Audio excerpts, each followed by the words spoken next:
stage is stepping closer to the American model,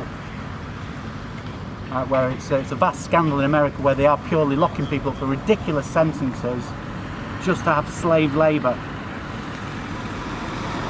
Cheap labour's gone from China now, the wage increases in China, so they're looking at the next slave labour group, which is the prison population, which they'll put to work in a supermax prison like this.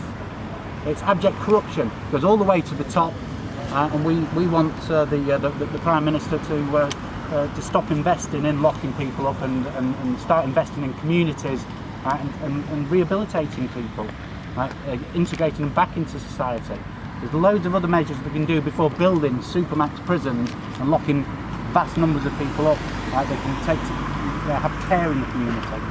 But what would you say for sort of like serious criminals, like murderers, rapists? Should they not be locked up? Like, just out of interest, just to sort of get through? Well, if you look at the prison population, it's not full of murderers and rapists and violent offenders. They're locking up people up for ridiculous offences. One gentleman, a pensioner in his 80s, locked up for playing his music too loud.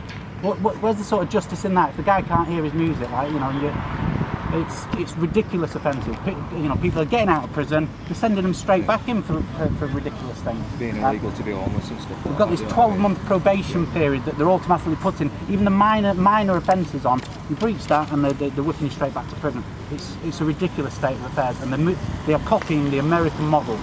The police are copying it with all these military uniforms, military-grade equipment on the uniforms.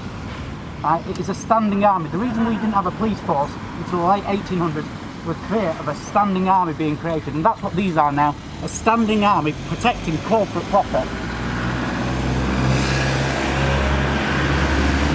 You get that?